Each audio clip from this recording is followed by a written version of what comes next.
नमस्कार दोस्तों, मैं सुधांशु शेखर एएसओ यानी सहायक प्रशाखा पदाधिकारी के पद पे कार्यरत हूँ। और मैं आज आप सभी के सामने एक सवाल लेकर के आया हूँ कि आखिर बीएसएससी सीजीएल 4 की तैयारी के लिए क्या करें। तो इसको एक काम कीजिएगा, वीडियो को अंत तक ज़रूर देखिएगा, आपके लिए बहुत लाभकारी साबित होगा। तो चलिए शुरू करते हैं। क्या करें? तो इसमें है कि पहली चीज़ है कि आप सिलेबस को ज़रूर देखें। ऐसा मैं इसलिए कह रहा हूँ क्योंकि सिलेबस को देखने के बाद जो है आपको समझ में आ जाएगा कि एग्ज़ाम आखिर हमसे क्या चाहता है। ठीक है, सिलेबस को देखने के बाद आप अपना खुद का मूल्यांकन करें। ठीक है, कि आखिर इस सिलेबस ये जो सिलेबस दिया गया है वो मेरे अनुकूल कितना है या मेरे पक्ष में कितना है। ठीक है, नहीं है कोई बात नहीं, हमको अपने खुद को जो है उसके अनुरूप ढालना है। उसके बाद फिर पीवाईक्यू को उठाइए, जो पहले एग्ज़ाम में क्वेश्चन पूछे गए हैं उन सभी प्रश्नों को उठाइए और फिर उससे तय कीजिए कि आपके पक्ष में कितनी चीज़ें हैं और आपका जो कमज़ोर पक्ष है या फिर वैसे पक्ष जहाँ पे कि आप बेहद जो है कमज़ोर पड़ते हैं हमेशा, उन चीज़ों को नोट कर लें। ठीक है, अगला कमज़ोर पक्षों की अलग सूची। हाँ, तो सूची जो है, जो भी आप जहाँ पे अपने आप को वीक महसूस करते हैं जिन विषयों में, उसकी एक सूची बना लें। और मेरा अगर मुझसे कोई पूछा जाए कि आप सूची कैसे तैयार करेंगे, तो मैं यही कहूँगा कि मैं चाहूँगा कि उसको थोड़ा एलेबोरेट करके लिखें, थोड़ा विस्तार से चीज़ों को लिखें, ताकि ज़्यादा से ज़्यादा चीज़ों तक मेरी पहुँच स्थापित हो सके। ठीक है, जैसे कोई व्यक्ति चैप्टर लिखेंगे कि जैसे मॉडर्न हिस्ट्री में ही है भारतीय राष्ट्रीय आंदोलन, तो मैं चाहूँगा कि उसको भी 20-25 टॉपिक में मैं तोड़ लूँ।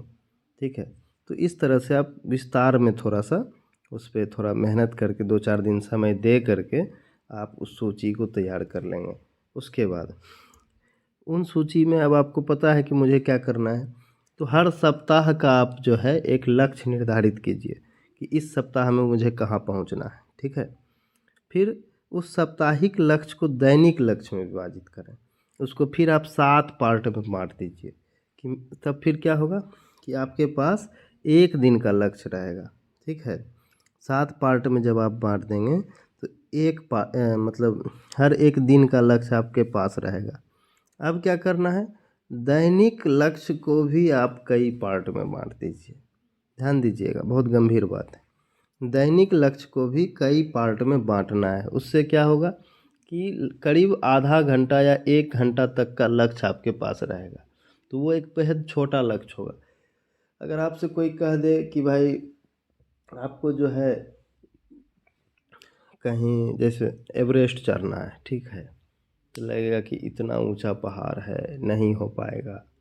आपको कोई कहे कि आपको 10 मीटर ही चढ़ना है, तो आपके लिए आसान लगेगा, चलो 10 चढ़ जाते हैं। फिर ऊपर जाने के बाद कहेगा कि 5 चढ़ो, फिर 10 मीटर चढ़ना है। तो एक छोटा छोटा लक्ष्य निर्धारित करने के बाद जो है चीज़ें आसान लगने लगती है। तो मेरा वही कहना है, काफ़ी छोटे छोटे पार्ट में बांट लेना है। उसके बाद आप देखेंगे कि आपके लिए लक्ष्य तक पहुंच स्थापित करना बेहद आसान हो जाएगा। अब आगे, अब आपके पास लगभग प्रत्येक घंटे का लक्ष्य होगा। ऐसे में छोटा छोटा कदम आपको बड़े लक्ष्य तक पहुंचा देगा।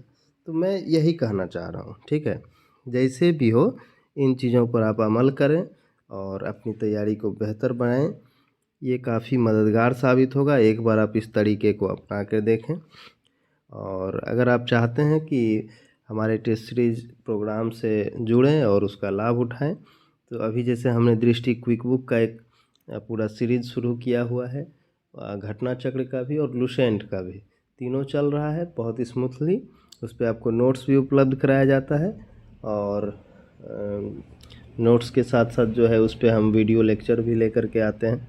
आपसे लगातार जुड़ने की कोशिश रहती है, तो आप उससे भी जुड़ सकते हैं।